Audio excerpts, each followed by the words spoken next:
Hello, everyone. Can you guys hear me? We have got some participants in the meeting. Can you guys hear me? Am I audible to all of you? You guys can use the chat box provided in the Zoom tab, and I will allow you guys to open your mic for critical questions, which I won't be able to understand through the chat box option that we have. So welcome, Miss Neetu, and we have got Rishabh and some other students as well. Okay, so starting with this workshop. So before we actually proceed on, I'd like to know a few things about you guys. The first thing is which attempt for DSAT you guys are appearing for? And secondly, what score you guys are generally getting in your mathematics section, specifically for mathematics section. So you can use the chat box provided the Zoom tab to share some details about what you guys, how you guys are preparing, or what score you guys are getting, or the attempt that you guys would be appearing for. So some of you guys are getting 750 plus. Okay, very good. 680. So it's basically out of 800, right? 680, not out of 700. So you're getting somewhere around close to 700, 750, and such stuff. So if some of you guys are getting 700 plus in your paper, so what are some of the problems? What are some problems that you guys are facing specifically in mathematics section that is not allowing you to get a perfect score in mathematics section? Is it because of the silly mistakes that you might be making in those sections, or is it because of some of the very critical questions that you guys get, some hard ones? And when I see the college board question bank, there are a lot of hard questions which are not really hard. So if you know the right approaches to solve a particular question, not all questions that are labeled as hard are actually hard. So I've just compiled some of the popular concepts, and after this workshop, you will be allowed to share some of the specific chapters that you guys want me to prepare you guys for. So I've just compiled some of the chapters in which students having a score of somewhere around 500 to 700 makes mistakes. So yes, so we will try to do these questions in limited time. We'll try to look out for easier approaches through which we can figure out the right answers specifically for hard questions very quickly. So that's the entire objective of this workshop. So I've just compiled some of the chapters for you guys. It contains questions on similar figures, circles, equation of circles, lines and their solutions, some concepts from discriminant, specifically parabola. I've heard a lot of students talking about parabola questions. They find difficult to interpret sometimes, and sometimes they take a lot of time than all the other questions. So we're going to start with this concept. I'm going to come up with this concept of geometry and trigonometry, which is, by the way, the 4th chapter of your DSAT mathematics. And I'm going to explain you guys some of the concepts from similar triangles, and that will lead you to the concepts of trigonometry. So what are some of the finest questions on trigonometry that you guys can expect? And what are the basic concepts, the fundamental concepts, the absolute concepts that is definitely going to be part of your paper? So starting with this workshop, the first topic that I'm going to introduce is basically everything about similar figures. Now, there's some difficult questions that came up in the original paper of DSAT mathematics on similar figures, and some people use different approaches to solve out those particular questions, and which took a lot of time. So we're going to study similar figures in detail for the first 5 to 6 minutes, and then we're going to look at some random questions on similar figures. So what are similar figures? So similar figures are those figures which actually satisfy these two rules. The first rule is all the corresponding angles, or all the angles of first figure, all the angles of first figure should be equal to all the angles of the second one. All the angles of second one. This is the first rule. This is the first rule that you have to look for when we talk about similar figures. That's the first rule that a pair of similar figures have to satisfy. The second rule is the ratio of corresponding lengths should be equal. Corresponding lengths. If any figure is similar to any other figure, the ratio of corresponding lengths should always be equal. Now, what does this mean? I'm going to explain it through an example. So, for example, let's say I've got two rectangles with me. Let's say this is the first rectangle that I have. And I know since it's a rectangle, so all the angles should be equal to 90 degrees. And let's say I've got another rectangle over here. Let's say this is a bigger one. So again, all the angles are equal to 90 degrees again. So this pair of diagram over here, this one and this one, actually satisfies my first rule. So all the angles of my first figure are basically equal to all the angles of my second figure. So this actually satisfies. But in order to be a similar figure, every similar figure should satisfy the second rule as well. Now, for example, what does the second rule state? For example, this length is 5 centimeters and this length is 10 centimeters. And let's say this vertical length is 4 centimeters, and let's say this vertical length is 6 centimeters. Now, why I'm saying that these two rectangles are not similar? They're actually satisfying this first property, but they're not actually satisfying the second one. What does the second property say? The second property says ratio.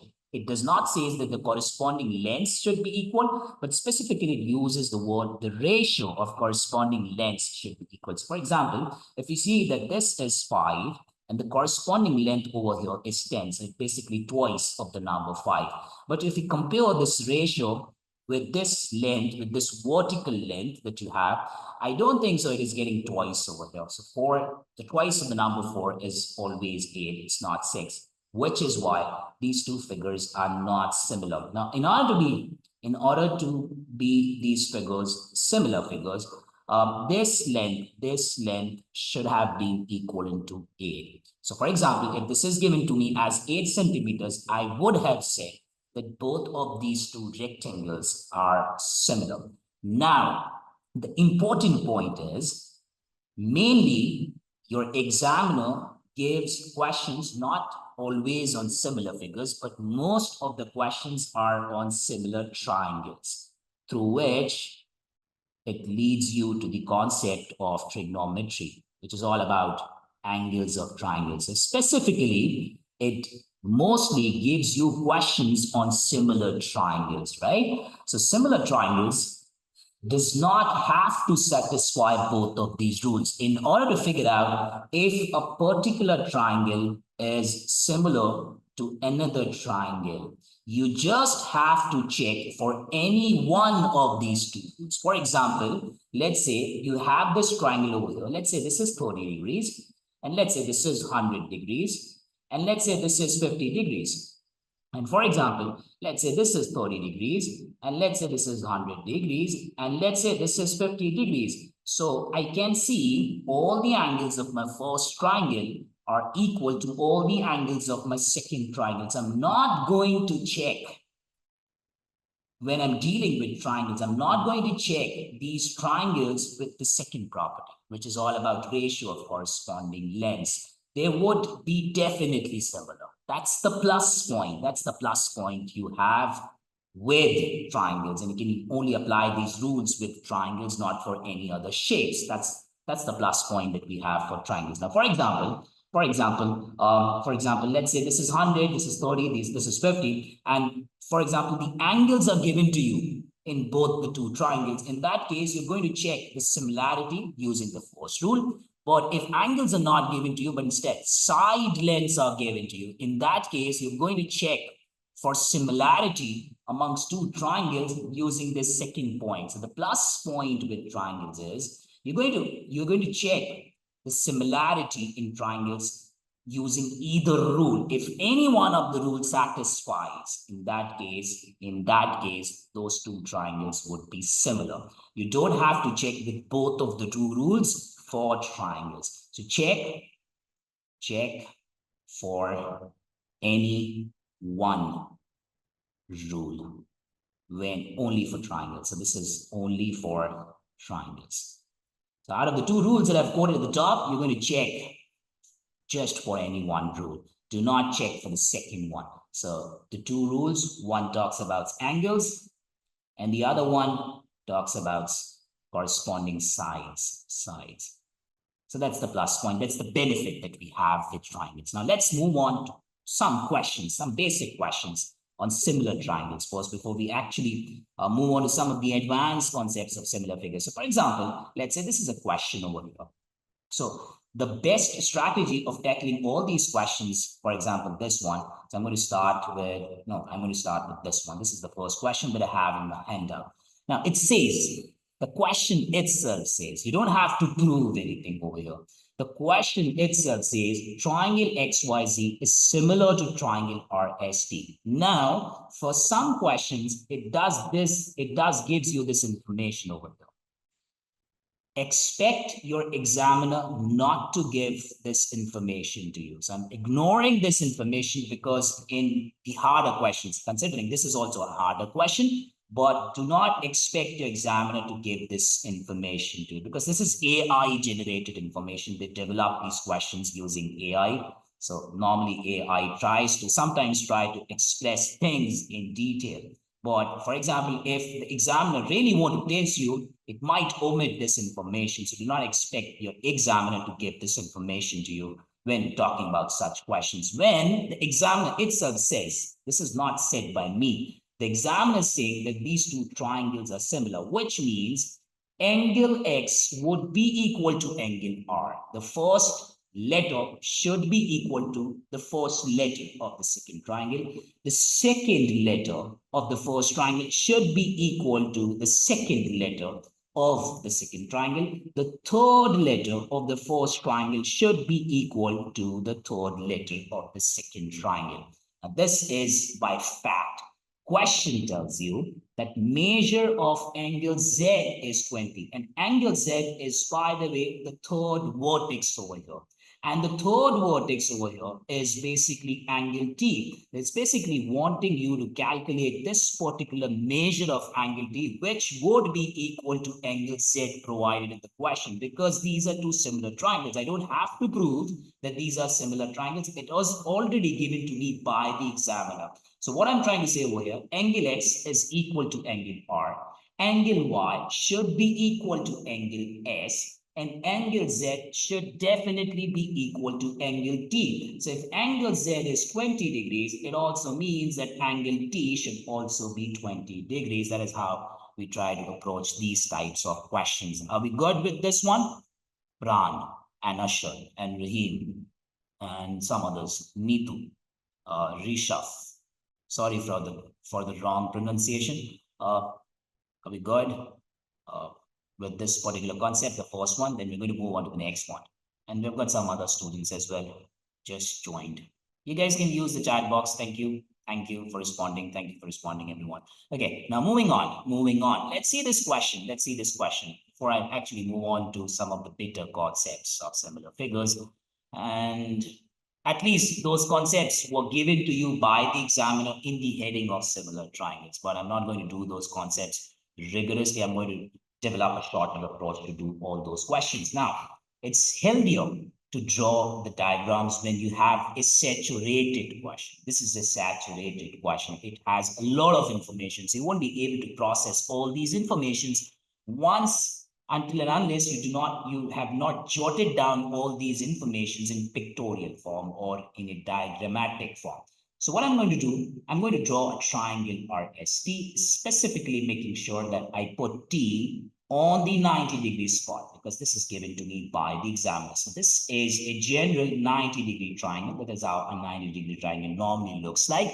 I'm going to make sure that I put vertex T over there, because the question says that angle T is a right angle. Right angles means 90 degrees. And you're allowed to put the other two vertices in whatever positions you want to. For example, you're going to put this as R, and I'm going to put this as S. So this is triangle RTS. Now, what else the question tells you? I'm trying to represent everything in my diagram so that I could easily make sense of whatever is happening in this question. Point L lies on RS. So I'm going to just mark randomly at any spot on the line RS a point L. Then point K lies on ST. So point K actually lies on this bottom line, the baseline, and LK is parallel to RT. So I'm just going to randomly jot down point K on the line ST. So for example, let's say this is point K over here. This is point K over here. So this is line LK. And the examiner tells you that line LK is actually parallel to line RT, right? This is something given to me by the examiner. Now, once you're actually seeing two parallel lines, it means that this bigger triangle, which bigger triangle? This one, RTS, is basically similar to this smaller triangle over here. Because why I'm saying this? Why I'm saying this? Because the first thing that comes into my mind that they look similar. But why I'm saying this? Because I don't have the lens, but still I'm saying that these are similar figures. But why? Because this is angle R. Angle R should be equal to angle L because these are two parallel lines. RT and LK are two parallel lines. RT and LK are two parallel lines. For example, parallel lines do work like this. For example, these are two parallel lines for you. So these are called corresponding angles. They're always equal. An angle on the right of your first parallel line is always equal to the angle on the right of your second parallel line. So these two black arcs are actually equal. Now, the second thing that I've just noticed that since angle S is the common angle. If you look very closely, the bigger triangle RTS has this angle S, and so as the smaller yellow triangle LKS, it also has this angle S. So both of them are sharing a common angle, which means that you have successfully proved that two angles of your bigger triangle are equal to two angles of your shaded yellow triangle. Now, it actually means that once you're talking about triangles, and you've actually proved that two angles of my first triangle, let's say this is A, let's say this is B, and let's say you have actually proved that two angles of my certain triangle are equal to two angles of my another triangle, then automatically the third angle should be equal. Automatically, because this third angle would sound like 180 minus A plus B. And this third angle should also sound like 180 minus A plus B. So both of them are creating the same sound, which is why there's no need to prove that the third angle should be equal. This is, by the way, the third angle. This is your 90-degree angle, which is why this should also be equal to 90 degrees. And considering these are two parallel lines, if one of them is creating an angle of 90 degrees from the base, the other one should also create an angle of 90 degrees from your base. So we are talking about two similar triangles. Now, what else do we know? If the length of RT is 72, so I'm going to put 72 over here, and the length of LK is 24. So I know the ratio. I can actually calculate the ratio of two corresponding lengths. By the way, RT is corresponding to LK. So I know the ratio of these two lengths is basically 3:1. What else do I know? And the area of triangle RST is 792. This is area given to you for the bigger picture.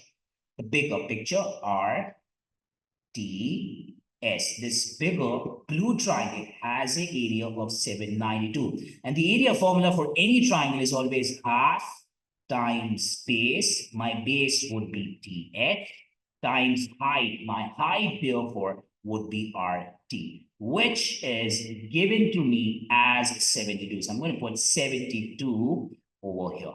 So I know the area of the triangle. Through that, I can easily calculate what should be my base length. So once you solve this linear equation using a scientific calculator, 2 is going to multiply itself by the number 792, and then you're going to divide your answer by 72. You will get your length of TS as exactly 22 centimeters. So I know this bottom length is equal to 22 centimeters. Now, what is something I have to figure out in this particular question? We're done with all the informations. I've translated all the informations on my diagram. What is the length of KT? Now, the problem with KT is KT does not specifically represent a side of a particular triangle. It actually represents a side of a trapezium that you have. So, the best approach would be to not calculate KT, but instead calculate KS. And we know the ratio of corresponding lengths, for example, RT versus LK is this one. And since these are two similar triangles, we have already proved, which is why I'm going to say that the ratio, this ratio should be consistent with all the ratios of corresponding lengths. So for example, if you took your base length for the bigger triangle as 22, you can easily calculate the base length of a smaller triangle, which is represented by KS. Okay, someone tell me what is this coming out specifically for this one? For example, KS at the bottom, because I don't have my calculator at the moment. So I have done some calculations, but first, can someone verify me if TS is coming out as 22 or not? So I'm going to do it on my calculator first. So do all the massive calculations using your calculator. So 792 is going to multiply itself by 2, and then you're going to divide your answer by 72. So this is coming out as 22 at the bottom, right? So now, can we figure out this specific length of KS? Just do basic linear calculations and tell me what answer you guys are getting. So you guys must be getting this KS as 22/3. So I know what is my KS. This is known to. And I can easily figure out now that my KT or TK would be 22 minus the known length on the right, which is 22/3. So once you do this, 22 minus 22/3, it's better to always quote your final answers in fraction form, considering this is a written question. So once you're doing this on a scientific calculator, you will definitely get this in a fraction form. It's better to always quote this in a fraction form, because sometimes we do make mistakes and quoting the right answers in the best decimal version. And since this is a software-based paper, so a software always has a fixed answer already built inside the software. So it's always healthier to quote your answers in the form of fractions. Whatever you guys are getting, this value should come out as 44. The best approach would always be labeling this answer in a fraction form. Now, this was some basic stuff. I'm going to look at the advanced stuff as well, but in a moment, I'm going to go on with some of more concepts on similar figures. Now, there are 4 types of shapes in the world for which there's no need to prove the concept of similarity. The first one is a square. And the second one is basically the 3D version of a square, which is called a cube. The third one that you have to remember is a circle. And the fourth one is basically a 3D version of a circle, which is a sphere. Remember, when your DSAT examiner talks about these 4 shapes, some of them are 2D and some of them are 3D shapes. There's no need to prove that these shapes are similar. For example, if I ask Neetu to draw a square, and at the same time, if I ask Ahmed to draw a square, the 2 squares that both of these guys would draw would be definitely similar. There's no need to prove that a given square in the world created in Australia is actually similar to a square created in UK. Both of these 2 squares would always be similar. So when we're talking about these 4 shapes, there's no need to prove that these shapes are similar. And even you will never see your examiner using this statement, because it would be an idiotic statement. Your examiner will never say, okay, a particular square is actually similar to another square. No, you will never see statements like these in any sort of aptitude test or in any mathematics curriculum that you guys will appear for. These are always similar. So I'm going to make notes over here. Always similar. Now, with similar figures, you need to learn 2 more formulas. The first one is the ratio of the areas of 2 similar figures is always equivalent to the ratio of their lengths squared, because area is something that deals with 2D, space occupied in 2D. But when we talk about volume, volumes have the exact same definition as areas, but generally volume is basically the amount of space occupied in 3D. So the formula would change itself from V1 over V2 is equals to L1 over L2 cube, because we are talking about 3D things with volumes. So these are the two formulas that you guys have to learn specifically for the questions of volumes and areas and perimeters. And once you encounter these questions, specifically in the heading of similar figures, make sure that you're using these formulas. But you can only use these formulas. You can only use these formulas. You're not allowed to use this formula whenever you want to. That's not the case. You cannot use these formulas until you have successfully proved that a particular figure is similar to another one, or the exam is actually talking about these particular shapes. In that case, they would or be automatically similar. So you're only allowed to use these formulas only for similar figures. Only for similar figures. So before we move on to some harder questions, under the heading of similar figures, we're going to look at these questions from the chapter of area and perimeter, which you guys must have seen in your DSAT curriculum. So for example, let's have a look at this question. Now, this is a rectangular poster.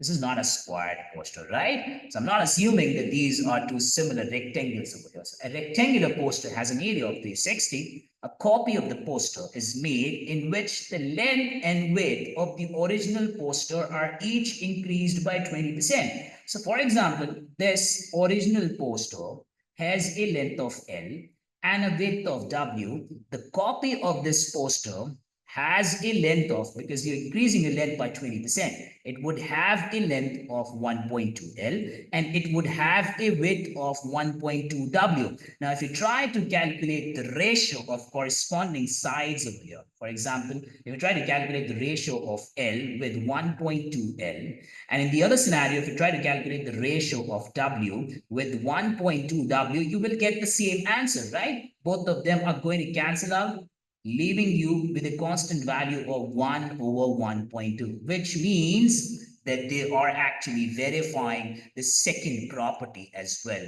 which we learned that in order to be a similar figure, ratio of corresponding lengths should also be equal. And the first property says that all the angles of first figure should be equal to all the angles of second figure. And we specifically were talking about rectangles, so all the four angles should be 90 degrees over here, so as all the four angles over here, which means that we are actually talking about similar rectangles in this question.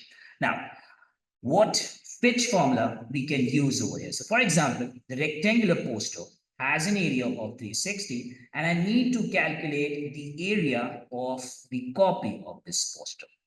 The original poster has a length of L.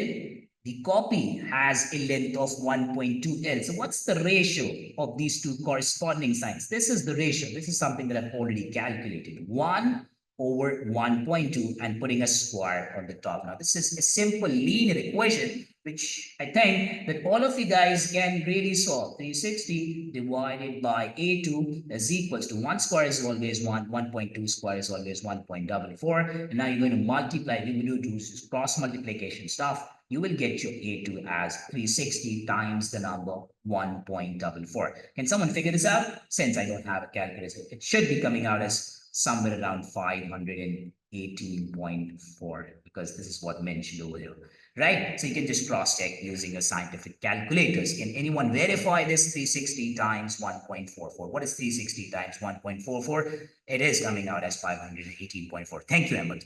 Moving on. But this was a question on rectangle, where I have to be sure that, okay, we are actually talking about similar rectangles over here.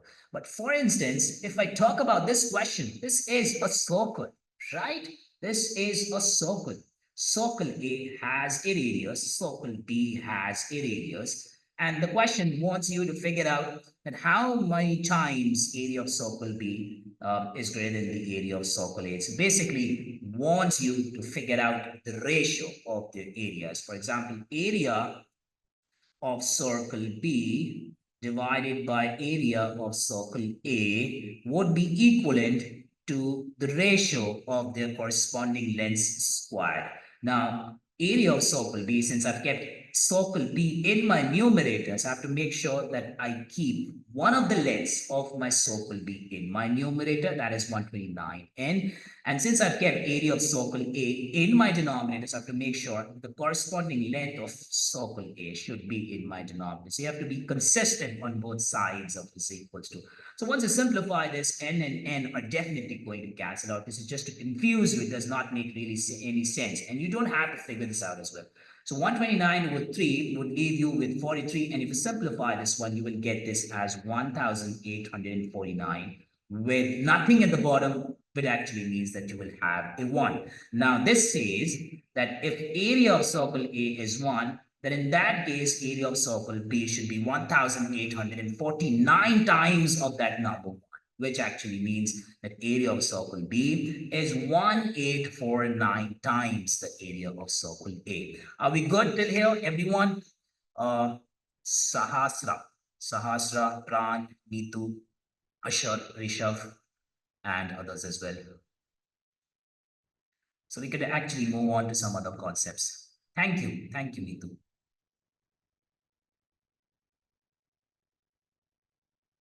I would appreciate if you guys can be responsive on chat so I can understand what are the things that your guys are good at and what are some of the deficiencies so I can actually prepare some PDFs for the next workshop if you guys want to have another one. So for example, let's have a look at this question. Let's try to do this very quickly. Triangles ABC and DEF are similar. This is already given to me, so I don't have to prove anything. The length of this triangle ABC is 4 times the corresponding length of triangle DEF. So ABC is a bigger triangle.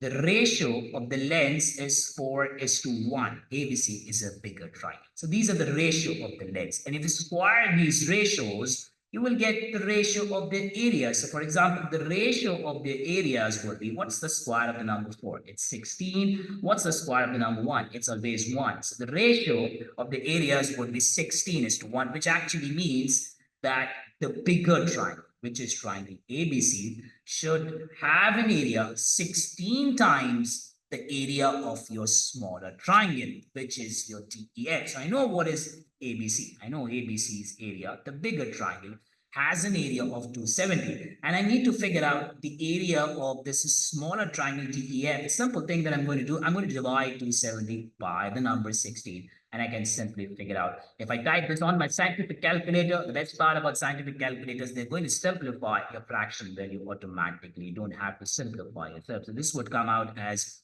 135/8. And you can use this formula approach as well. So since I have just tried to develop this concept, so I've just not used this formula way, because you can put all the values inside the formula and still you will get the same answer. The formula was A1/A2 is equals to L1/L2 square. By the way, these are all hard questions. These are all hard questions that we are discussing at the moment, right? Moving on. Now, here comes the big part. If we talk about DSAT mathematics and the solutions presented by the examiner, I'm going to come back at that question again. Specifically, okay, I'm going to take it now. Specifically, what's the concept that you want to discuss? You can solve this question using this formula as well if you want to, just to make sense. A1 divided by A2 is equals to the ratio of the lengths squared, right? L1/L2 squared, because some students try to make sense from the equation. So what is your one area given to you? Your bigger triangle has an area of 270. So I'm going to put 270 as my A1. I need to calculate my A2. And the question tells me that the bigger triangle has a side length 4 times the side length of your smaller triangle DEF. So for example, if DEF, the smaller triangle, has a side length of 1, in that case, the bigger triangle should have a side length of 4. You can put 2 at the bottom, and subsequently you're going to put 2 times 4 or 8 at the top as well. So if you want to put 100 over here, then subsequently you're going to put 400 in the numerators. Eventually we'll get as well. If you want to, 270 divided by A2 is equals to 4 squared 16, 1 squared is 1, and just cross multiply everything. You will get your A2 equivalent to 270/16. Are we good with this, Emma?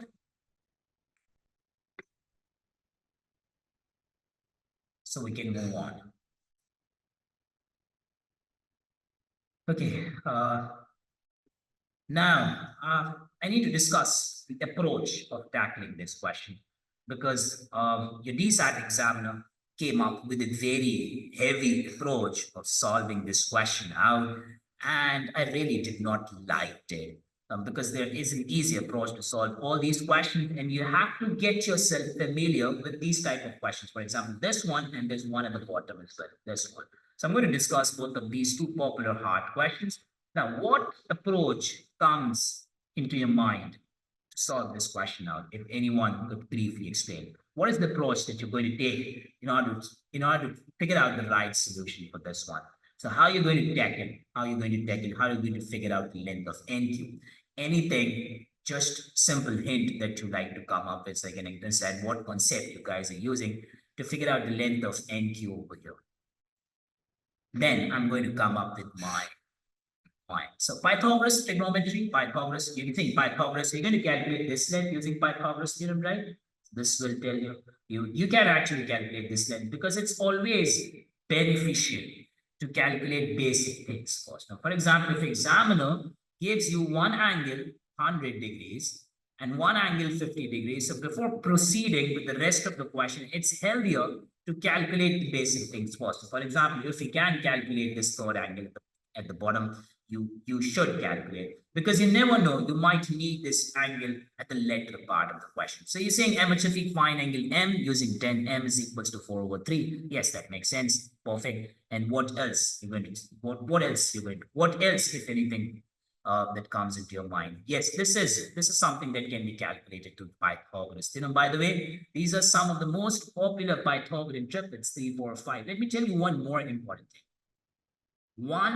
1 root 2, 3, 4, 5, 6, 8, 10, 5, 12, 13, 8, 15, 17. These are some of the most popular Pythagorean triplets that your DSAT examiner really like to use. All these things in shaded yellow represents your hypotenuse for each of the scenarios that we have. All these things, for example, this one, all these things over here, this represents your hypotenuse. Root 2, 5, 10, 13, 17. So since they are very popular, so it's beneficial to learn them by hand. So for example, whenever you see two sides equal to 3 and 4, you know what should be your hypotenuse because you have learned this ratio over here, a triplet. That is one of the most popular one in your paper 3, 4, and 5. And examiner like to use this a lot, which is why I really like my students to learn this triplet just to save their time, right? So the bottom side would be 5. Okay. What else? HFE NQ divided by 3. So can anyone tell me how can I actually figure out the area of this bigger triangle?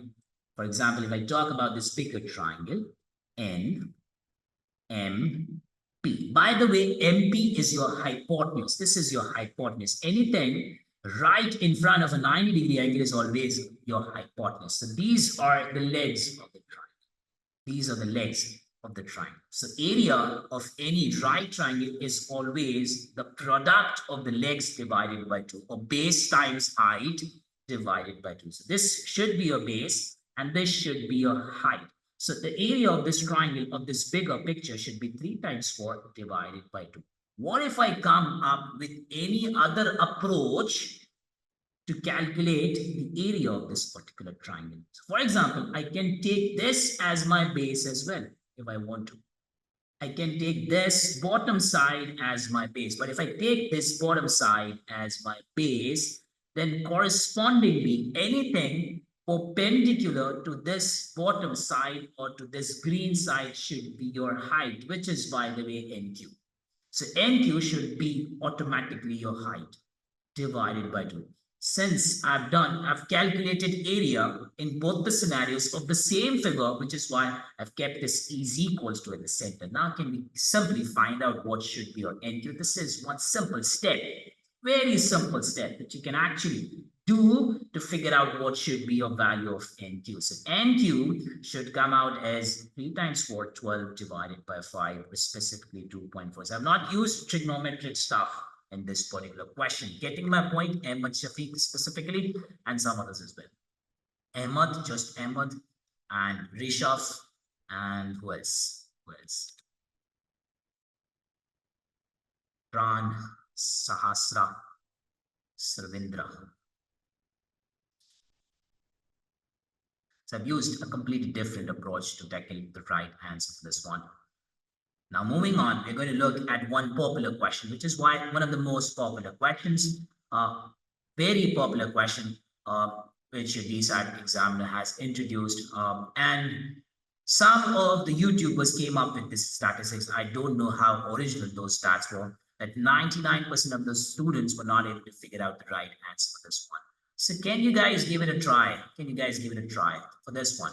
This question says, in triangle ABC, the measure of angle B is 90 degrees. So obviously, I'm going to create a 90-degree triangle over here, making sure that I keep my angle B a 90-degree one. And BD specifically represents altitude of the triangle. So what I'm going to do, I'm going to draw a triangle like this one, similar to the triangle that you saw earlier in the previous question. Let's say this is A, this is B, this is C. I'm going to make sure that this has to be 90-degree angle, because the question specifically mentions that your vortex B is actually a 90-degree angle.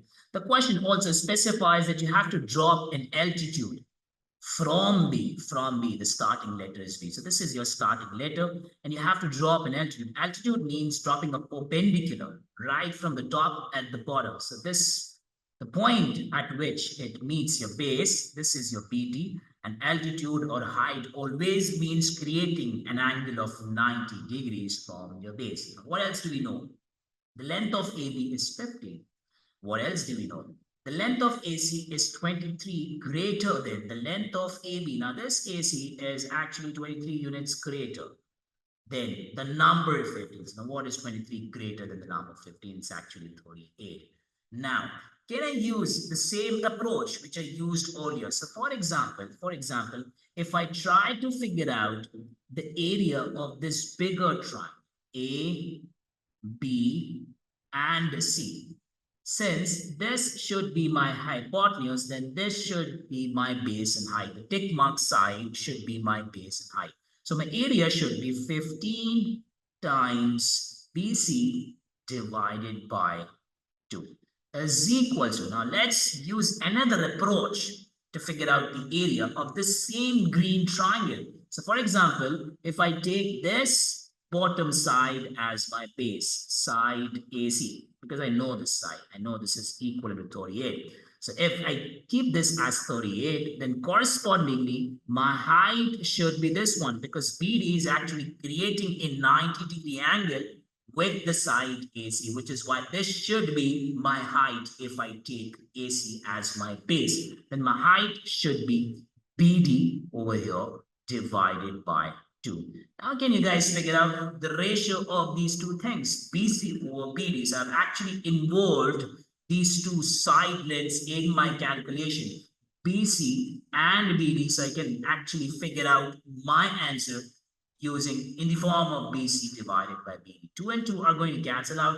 If we're going to divide both of the sides, this is BD is going to shift itself on the left hand side. This would become BC divided by BD. And correspondingly, if you divide both of the sides by 15, you would get this as 38 over 15 on the right hand side. So the ratio of these two side lengths is equal to 38 over 15.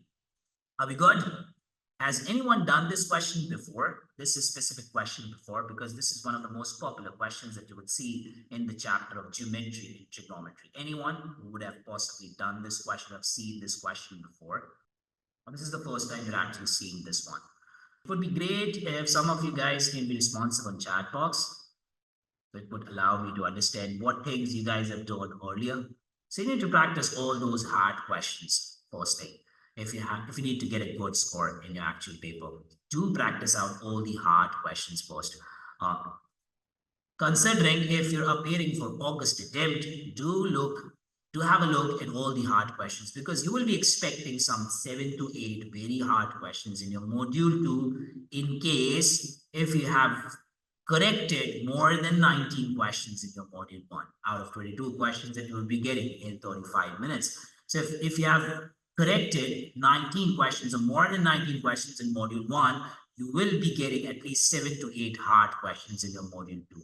And these will be those type of questions. Now, the best part about 𝗖𝐴𝑑𝑠AT is they normally create a question. One foundational question. Let's say this is a foundational question. And they give similar questions. This is copy-paste question. Copy-paste these type of questions in the AI box that they have. And AI automatically creates questions for them in similar form, in similar themes. So you will getting similar theme questions. If you practice all the hard questions, you will actually know what theme is a particular question is in. So which is why I'm making sure. So for example, let's say they would have created this question first and they would have put this in the AI box. This would have been the next question that they would have created. For example, this should be the first, and you'll actually see at least 4 to 5 questions in College Board question bank similar to this one, exactly solved by similar theme, right? So practice out all the hard questions. If you're done easy and medium questions, if you really want to score above 700, this would be the best approach. So how many people here actually know about ratios of triangles? By the way, this is one of the very popular theorems, ratios of triangles. Has anyone done ratios of triangles in their schools or in whatever institutes they have prepared from 𝗖𝐴𝑑𝑠AT or from Khan Academy also talks about ratios of triangles. So does anyone know what is ratios of triangles? Because this is the next concept that we're going to deal with. So ratios of triangles. Ratios of triangles. What are some of the best ratios of triangles that you guys need to learn? The first thing is, the first ratio of the triangle that you're going to learn is from a 30, 60, 90 triangle.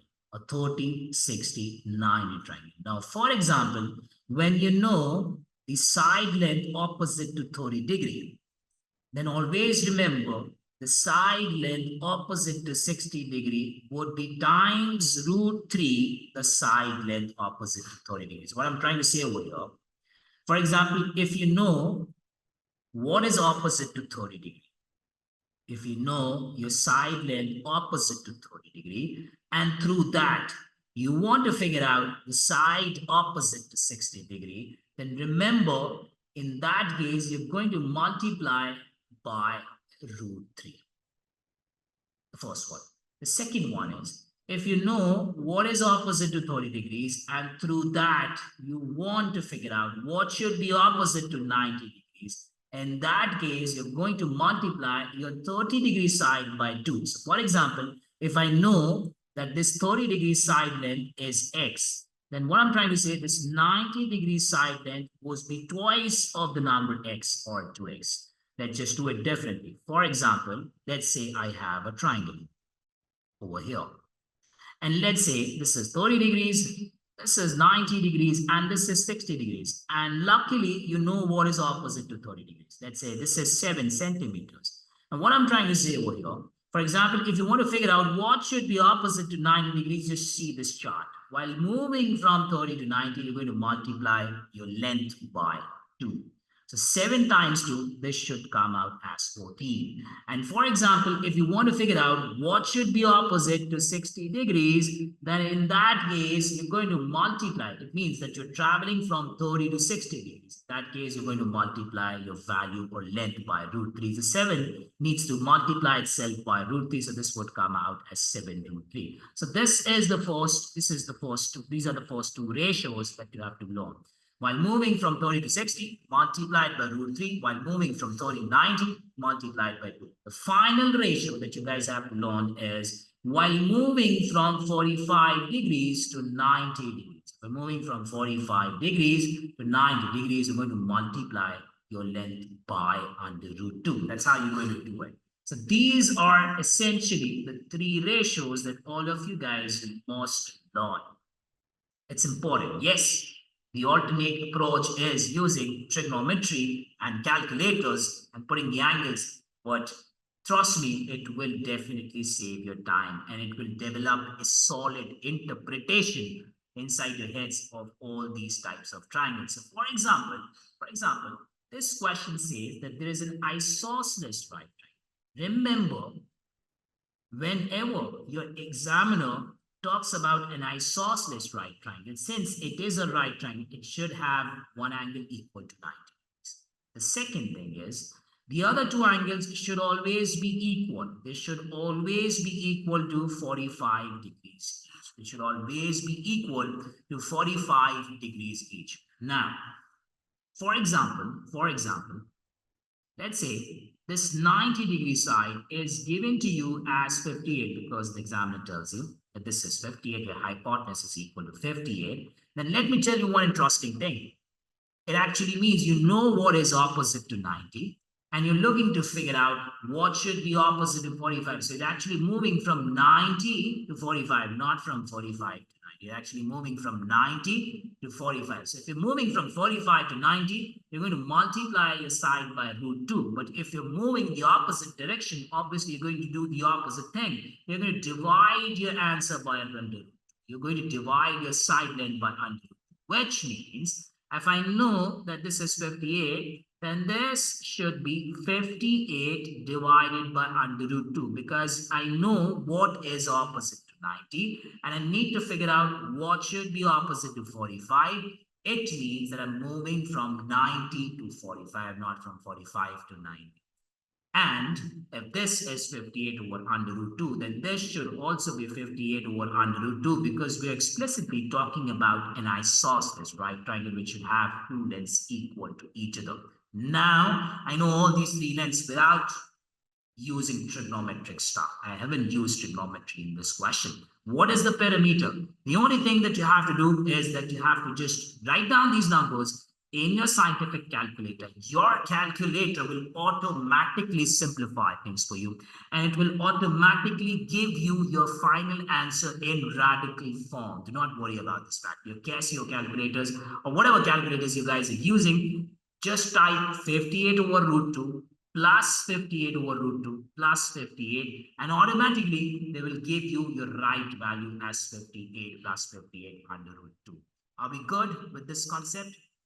Everyone, if some of you guys would like to respond in chat, Ahmed Shafiq, Mahia, Nitu, Pran, Sahasra, and Suvendra. So we can actually move on to some more concepts using these ratios. Now, moving on. Let's have a look at this question. Now, again, it is an isosceles right triangle. Again, this is an isosceles right triangle.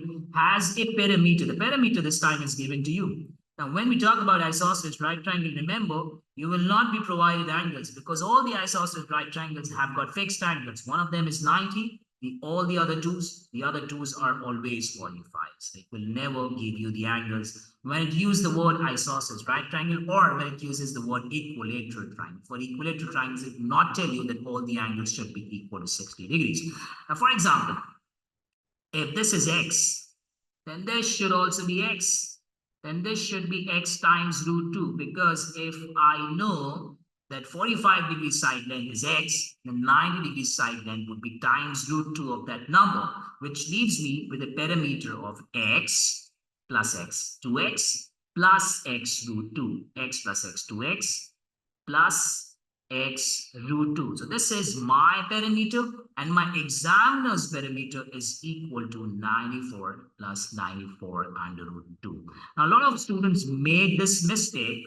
Instead of solving this radical equation, they tried to use this shorter approach of comparing coefficients of x. So, for example, under √2 has x behind and under √2 has 94 behind it. So they tried to conclude that x should be equal to 94. But if x is really equal to 94, then it should also satisfy this first term over here.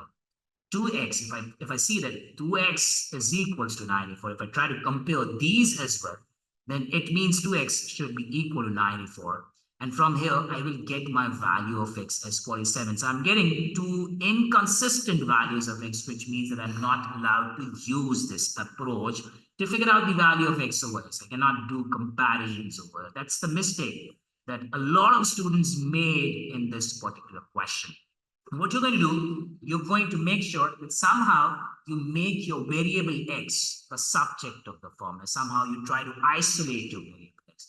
In order to do that, I have got this first term and I've got this second term, and I can take x as common from both of these terms. I will be left with 2 plus under root 2 equal to 94 plus 94 under root 2. Now, the only thing that I have to do on my calculator, I'm not asking you guys to do this manually. I'm not asking you guys to do this manually. Just type 94 plus 94 under root 2 divided by 2 plus under root 2. And if your calculator is really working in the right mode, it will definitely give you your final answer in radical form. So for example, if the answer is coming out in radical form, your Casio calculator should always give you those in radical form. So once you type this entire expression on your Casio calculators, you will get this x as equal to 47 under root, not 47 under root 2, but yes, 47 under root 2. Yes, this is what given to me by my calculator. I've not done it manually. So x is coming out as 47 under root 2. So what is the length in inches of one leg of this triangle? So I supposed the leg's length as x, and x came out as 47 under root 2. So this is why answer option boy should be correct. Now, another approach of solving this question is the answer option approach, because sometimes radically confuses people. So for example, if I try to use this answer option approach, since whenever you're using the answer option approach, always look what is asked by the examiner. So the examiner wants you to figure out the length in inches of the leg of the triangle. So answer option A says the leg of the triangle is equal to 47. So this should be 47. This should be 47. So this should automatically come out as 47 under root 2. Now, once you add all these values in your calculator, you get this as 94 plus 47 under root 2, which is not equivalent to this one over here. So I'm looking to get this value over here, which is, I'm not getting this value, since this is why answer option A should be correct. So let's try second answer option, assuming that I don't know what is the right answer. The second answer option, boy, says that your leg is equal to 47 under root 2. So I'm going to put 47 under root 2, 47 under root 2 over here as well. And I need to figure out what is my hypotenuse. So I know that this angle is 45. This is 45. So I'm actually moving from 45 to 90 degrees. So once you move from 45 to 90 degrees, you always multiply your value by under root 2. So 47 under root 2 multiplied by under root 2, you will get this as 94. Now, once you add all these values over here, once you add all these values over here, you will definitely get your final answer in radical form equal to 94 plus 94 under root 2. Getting my point, everyone? Any specific question that you guys have? Sarvindra, Neetu, Sahasra, Ahmed Shafiq. So we could actually move on to some more questions. Okay, now let's try one more question. Now this is a good one on 30, 60, 90 degree ratio. So let's say this is a 90 degree angle, this is 30 degrees, and this is specifically 60 degrees, right? So I know what is opposite to 30 degree. The opposite to 30 degree is always x. The opposite to 60 degrees is always x times root 3. And opposite to 90 degrees is always 2x, which leaves me with a perimeter of x plus 2x. That gives me 3x plus the bottom side as x under root 3. Now this should be equal to 18 plus 6 under root 3. Now if I try that cheat method again, let's see if I can get the answer. If I try to compare some coefficients, x is behind under root 3 and 6 is behind under root 3, which leaves me with a value of x as 6. But this has to be consistent with other terms as well. So other terms that I have is, one of them is 3x and the other one of them is 18. So what if I equate 3x by 18? I'm getting x as 6 again. So I'm getting a consistent value of x, which leaves me with the conclusion that my value of x, this value of x, should be 6.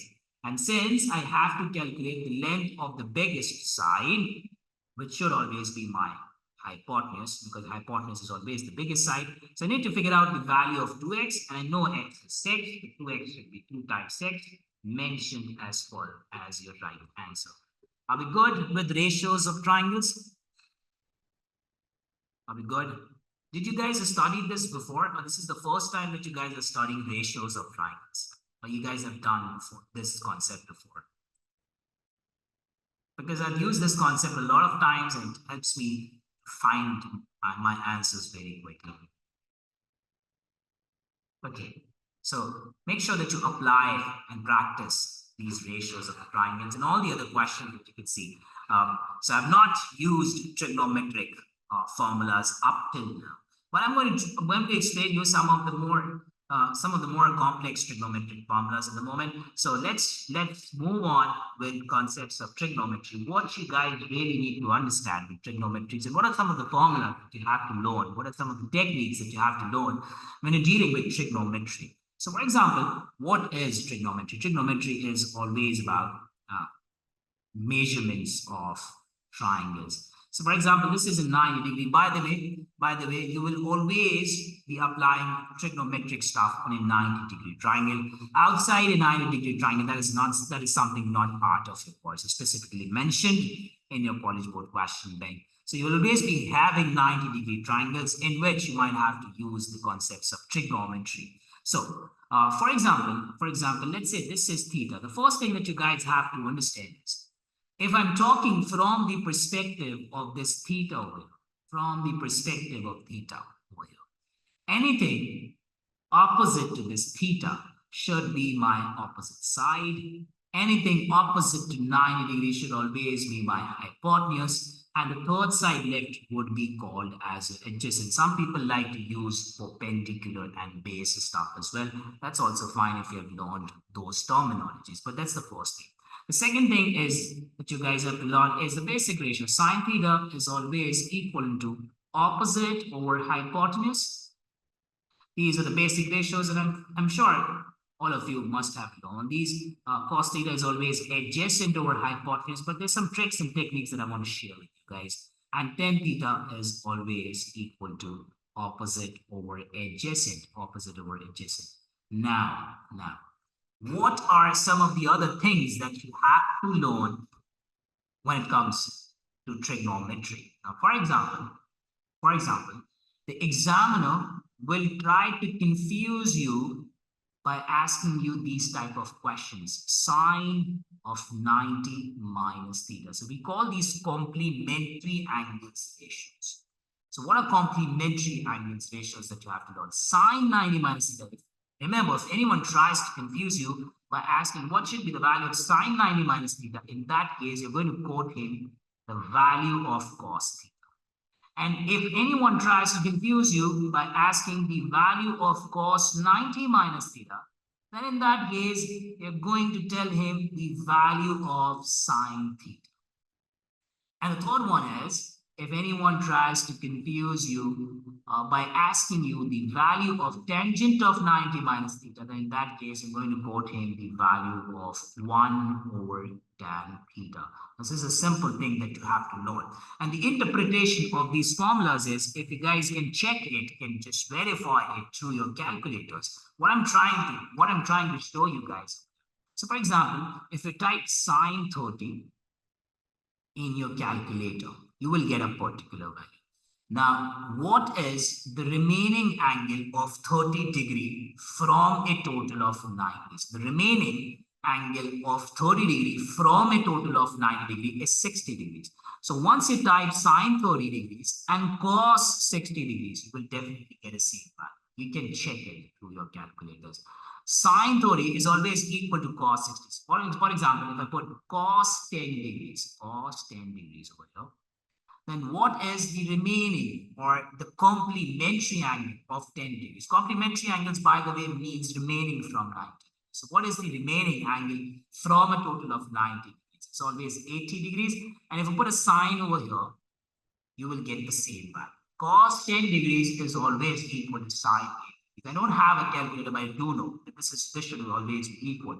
For example, sine 1 degrees should always be equal to cos 89 degrees, cos 89 degrees. What I'm trying to say over, what I'm trying to say over here, whenever in your course, whenever you see sine of any angle equal to cos of any angle, sine of any angle equal to cos of any angle, sine of any angle or cos of any angle equal to sine of any other angle. Remember, in that case, both of those two angles should always have a sum of 90 degrees. 1 and 89, 30 and 60 adds up to give you a 90. 10 and 80 degrees adds up to give you a 90. So, for example, I saw this question in one of the papers from the previous set. The examiner gave this question: sine of an angle 4a minus 3 is equal to cos of any random angle. Let's say this has a degree sign over it.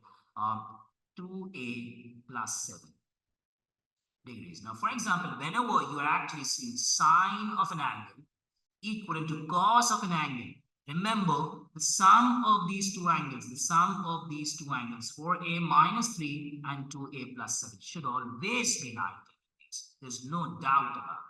So 4a minus 3 plus 2a plus 7 should give you a total of 90 degrees. And from here, you can actually calculate your value of a through solving this linear equation. That's the first thing that you have to learn.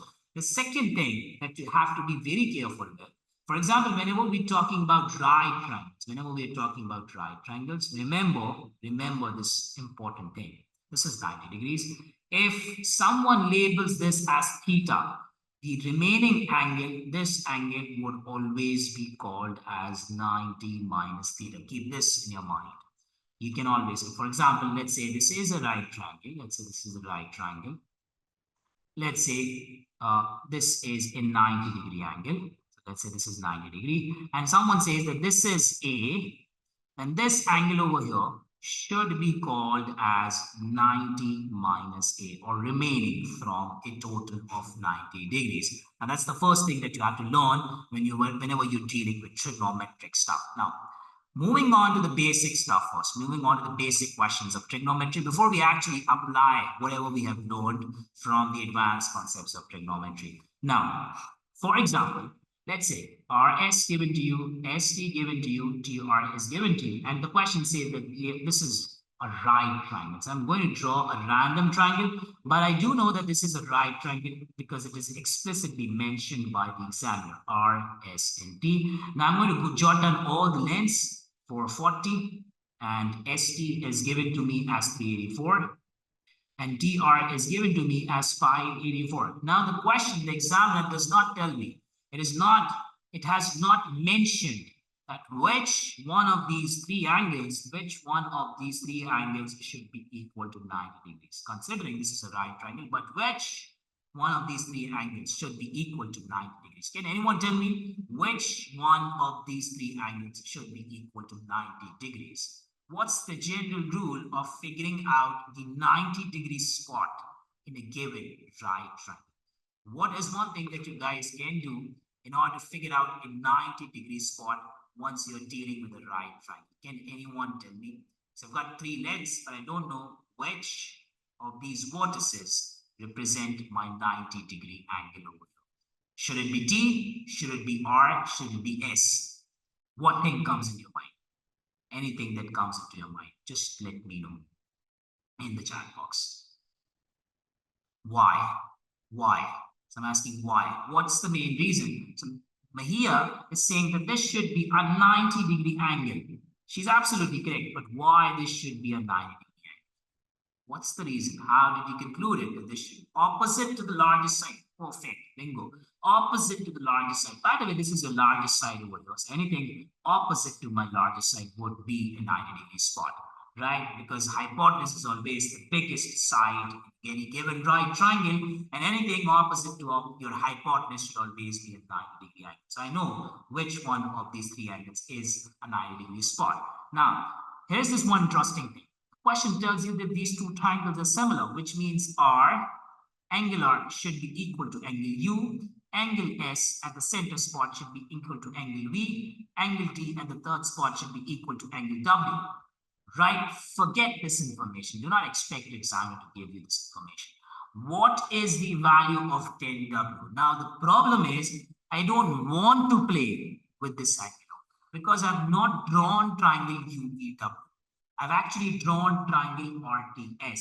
So instead of calculating tangent of W, I'm going to replace this letter W, which is at the third spot, by this letter T, which is at the third spot of a similar triangle, because these two angles would be equal. So instead of calculating tangent of W, I'm going to calculate tangent of T. And tangent is always equal to the ratio of your opposite side versus your adjacent side. So from the perspective of angle T, because we are calculating tangent of T. So you have to look from the perspective of angle T. So from the perspective of angle T, this should be your opposite side. And this, since this is my hypotenuse, then this should be my adjacent side. So what should be the answer? The answer should be 440 divided by the number 384. And once you type this on a scientific calculator, you will get this equal to 55 or 48. Are we good? Mahia, Ahmed Shafiq, and others, Sahasra, Jua, and some others as well. Rishabh. Okay, thank you. Moving on, one more question. Now, this is an interesting question, and why I've compiled this question for you guys is because I really wanted students to avoid this massive mistake that they do, which sometimes deteriorate the concepts of trigonometry that they learn. So, for example, in this question, again, we're talking about two similar triangles. Triangle ABC is similar to triangle EF. Forget this information. Just have a look at this one. Angle C and F are right angles. Angle C and F. Which question? Which question? Previous one? Sarvendra. Which question? This one? So is this the question you're talking about? Sarvendra Shukla? Okay. So you can take this screenshot if you want to. I'm moving on to the next one.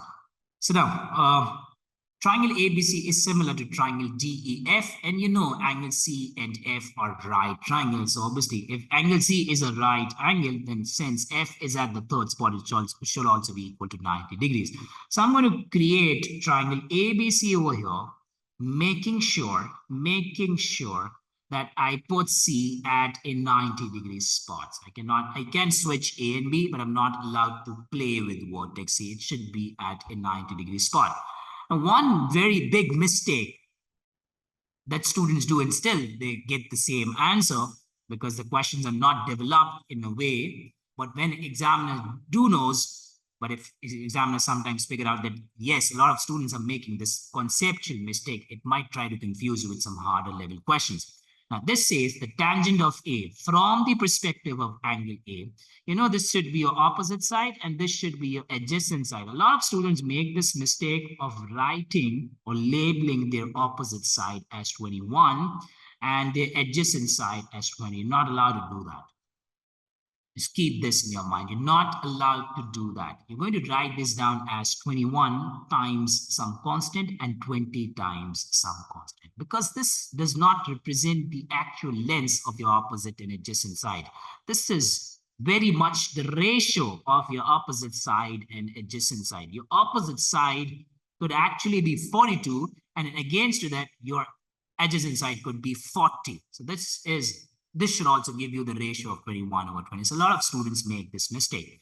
But when you're looking to calculate the third side of a right triangle and looking to apply Pythagoras theorem, you're allowed to ignore this A for time being. So you're going to play with the numbers 20 and 21.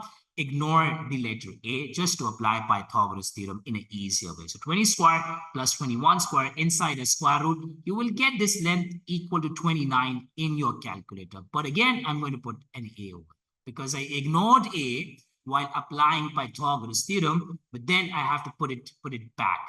So now what is the value of sine D? Again, the problem is I really don't want to play with this triangle DEF because I've not drawn triangle DEF yet. I've drawn triangle ABC. So I'm not going to play with sine D, but instead I'm going to play what should be the equal angle to D. Since D is at the first spot, A is at the first spot over here. So sine D would be equal to sine A. So I'm going to play with sine A instead of sine D. And sine of an angle is always equal to the ratio of your opposite side versus your hypotenuse side. So you're going to talk from the perspective of this angle A over here.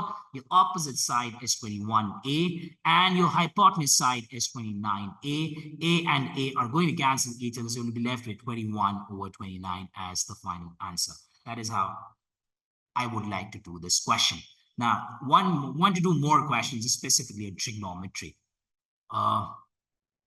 For example, let's do this one first. Let's do this first one. In a right triangle, the tangent of one of the two acute angles,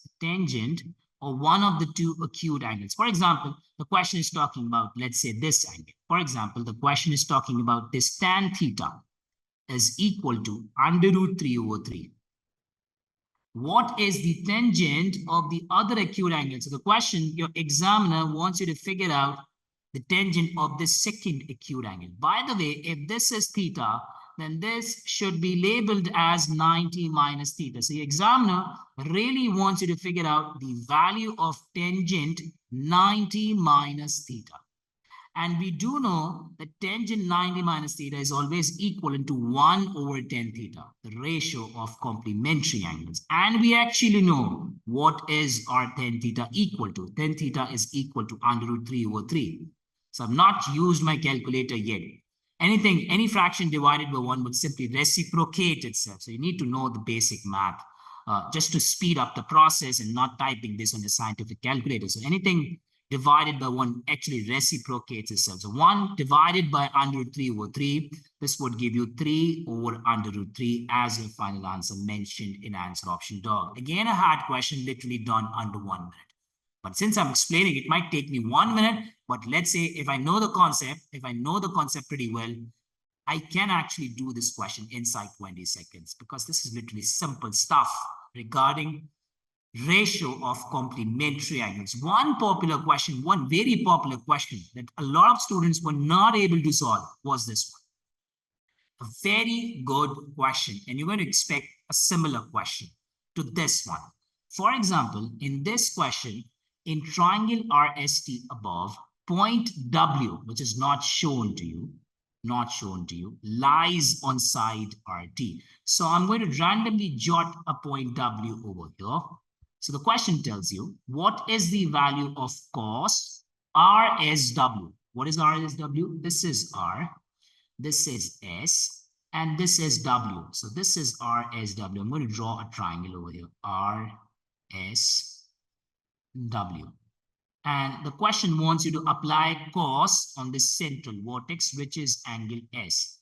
Now let's say if this is theta, then remember this angle on the other side of this theta would be 90 minus theta, because if you could see, the top angle given in this triangle over here is actually equal to 90 degrees. This one was already given to us as 90 degrees. So for example, if I labeled this angle on the left as theta, then this angle on the right would be equivalent to 90 minus theta.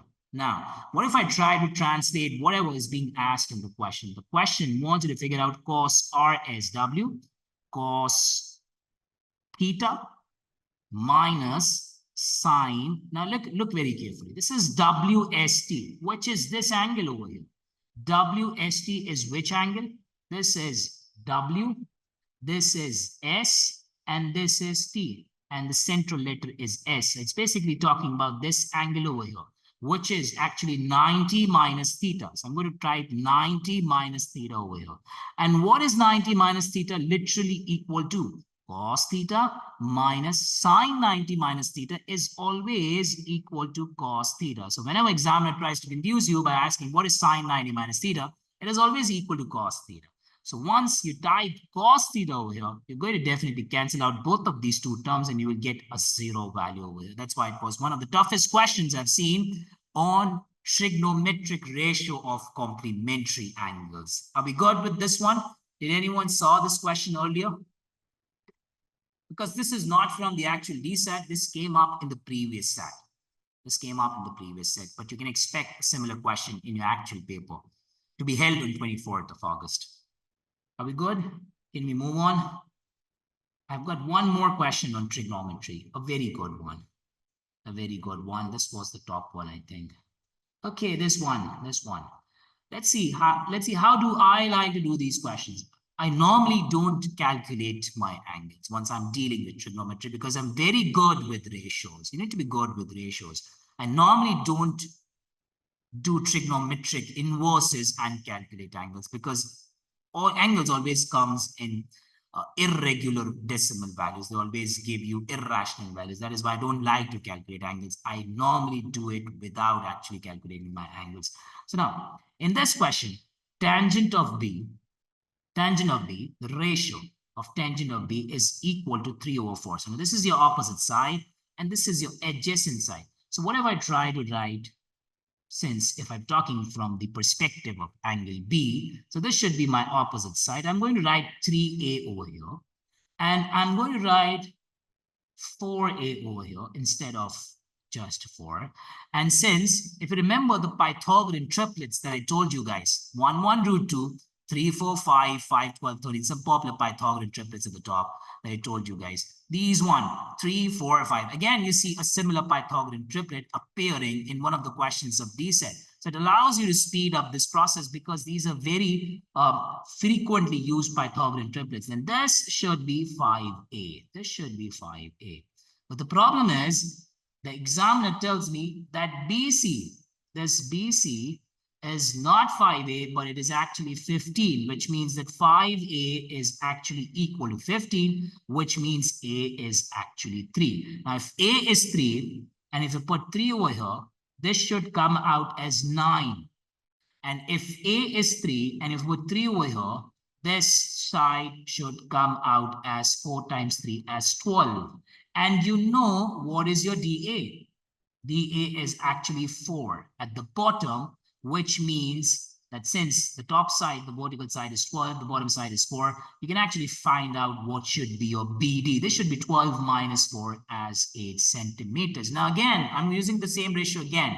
Again, talking from the perspective of tangent of B, I know the opposite side and the ratio of the opposite side and adjacent side is 3/4, which means this should be my opposite side. So what if I put 3B over here and literally 4B over here in place of 8? So this literally tells me that 4B should be equal to 8, which means B should be equal to 2. And if you put that 2 over here, 3 times 2 would give you this length of DE equal to 6 centimeters, which is why the correct answer for this question is 6 at the bottom. What is the length of DE? You were supposed to calculate the length of DE in this question. Again, I've not typed inverses in my calculator for trigonometric questions. You can literally do all the questions on trigonometry without actually typing inverses. Right? So that is how I like to do these questions. I don't actually calculate inverses until and unless I really need to. Now, moving on. So this was some concepts on similar figures and trigonometry. And you guys will get the recordings of these workshops that Chaajao is currently having at the moment. But for reference, I really wanted to teach you guys some more concepts regarding parabolas and exponential expressions and equations. But I think the better approach would be you guys tell me what chapters you guys really want to cover in some of the workshops to be held before 24th of August. Now, here's a list of some popular hard questions topics. The first one that comes to my mind is parabola. Parabola is one of the toughest topics. The second one, again from the chapter of advanced mathematics, is exponential equations. And some difficult questions are coming on the chapter of exponential equations as well. Exponential equations.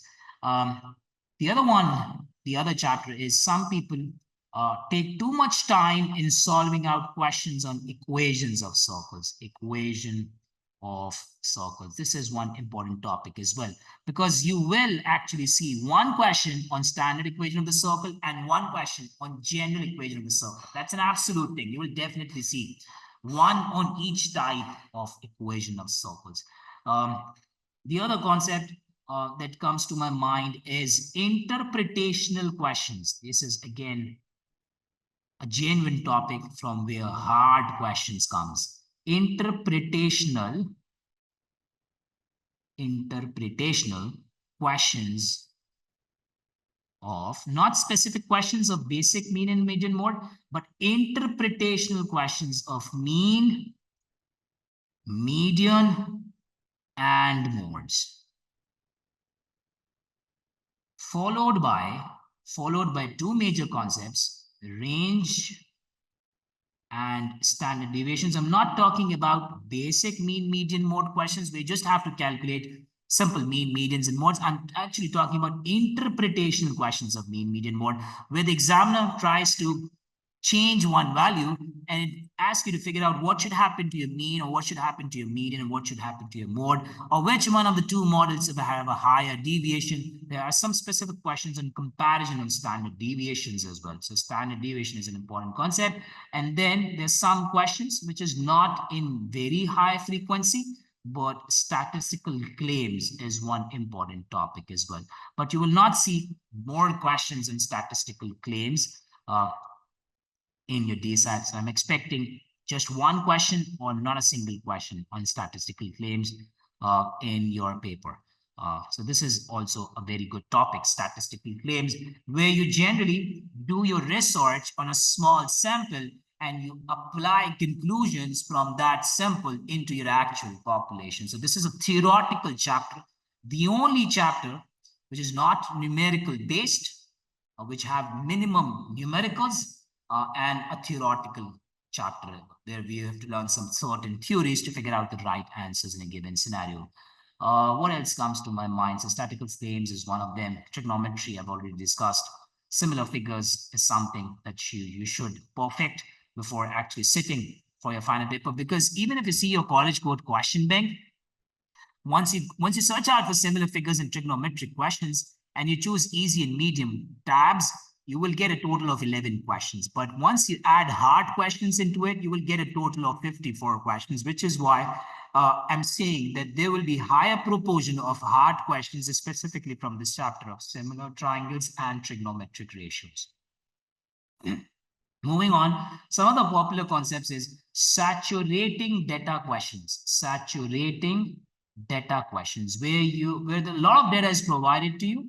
A lot of data is provided to you, and you have to figure out a certain information from a big data that kind of saturates people. The other concept is lines and their solutions. Specific, very specific concept from chapter number 1 of algebra. Lines and their solutions. I'm not talking about solving basic lines, but I'm talking about specifically how do we figure out which of the two lines should have one solution, no solution, or infinite solution.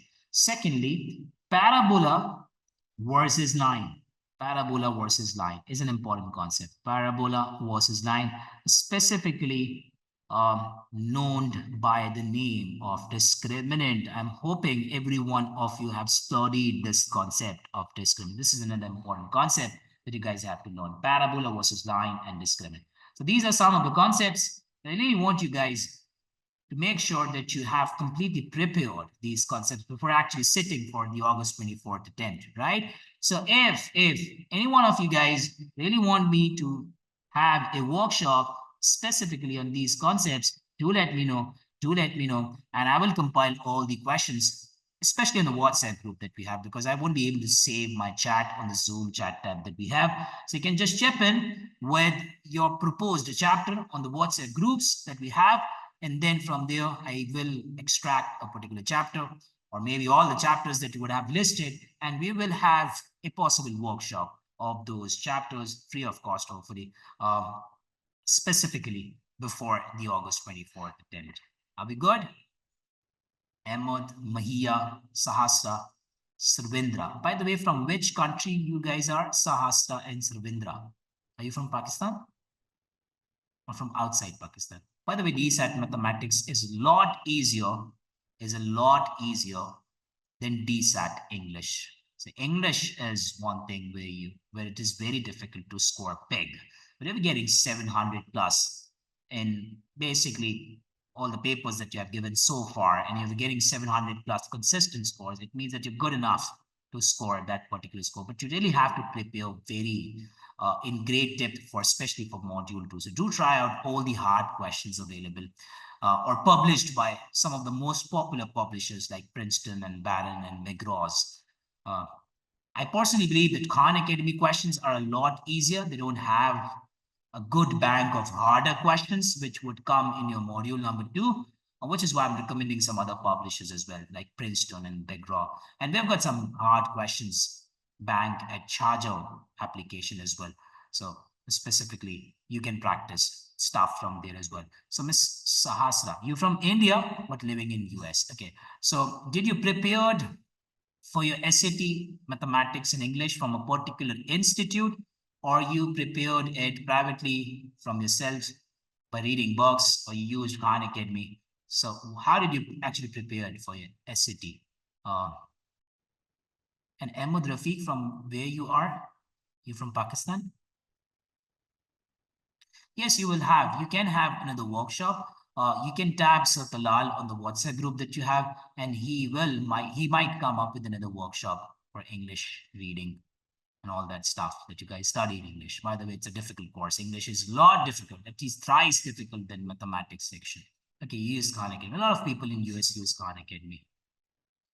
Okay, so what's the score you're getting currently? Sahasra, what's the score you're getting currently in a mathematics section? 640. Okay, so have you tried all the hard questions available on College Board Question Bank? You know what is a College Board Question Bank? How can you access it? You can open your mic as well if you want to. Okay, it is free of access. You don't have to pay anything for it. Okay, can I show you? I will try to show you how can you access College Board Question Bank. Just type College Board Question Bank on Google. College Board Question Bank.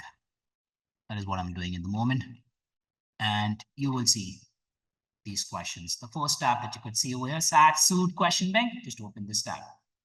Okay, so here's this tab of Find Questions. So you're going to find questions from whatever chapter you want to from this tab. You're going to choose your assessment. Currently, you're applying for SAT, known by the name of DSAT all over the world. Then, considering you said that you're good with English, but you really need to practice math stuff because you're getting 640 at the moment, you really need to cross 700. So you're going to go with maths. These are the 4 chapters that you're going to see. Now, for example, if you want to practice out all the hard questions, for example, from chapter number 1 of algebra, just select this chapter, go to the search bar, and you can just select hard questions from here. So I've just checked box hard questions, and then I'm going to select all the questions available with me. So there's no manual way of selecting all these questions. This is how. So I'm just telling you how you can select all these hard questions. You can see the difficulty level over here. These are all hard questions, all 3 boxes shaded. Now, from here, you can actually export these questions or can convert these questions into PDF form. So I've selected some questions. You can select all the questions if you want to. If you want all these questions to be displayed with correct answers and explanations, because you would be needing correct answers and explanations for these questions, you're going to check this box, and then you're going to export PDF. It is going to convert this entire bank into a PDF form. So for example, you can see that this PDF over here. So I'm going to save is at PDF, and this is how I'm going to access it. So let's say this is your PDF form. This is your PDF form. So that's how you can access all the hard level questions free of cost, right? But still, yeah, just practice out all these hard questions. I really have serious issues with proposed solutions by your DSAT examiner because they're so huge. Because sometimes I do simple steps, literally 10-second steps, literally 10-second steps to figure out the right answer for particular questions. And when I see the approaches used by the DSAT examiner, they are actually terrible. Never mind, they're actually terrible. So for example, if you think that a particular question is taking a lot of time, you can just mark that question, post it on the WhatsApp group that you have. Still, even if you're able to understand the solution, post in the WhatsApp group that you have, I will try to reply you for a shorter solution or how you can figure out the right solution in less amount of time for that particular one. Getting my point? Okay. So thank you, everyone. Thank you for joining. You guys will definitely get the video of this first component, which was all about similar figures and trigonometry. And if you guys really want to discuss me some more topics, for example, these one, you can take screenshots of these topics, or any other topic out of this list. You can just post that topic name or just concept name or the idea name on the WhatsApp group, and I'm going to organize a workshop specifically for that particular topic as well. Are we good?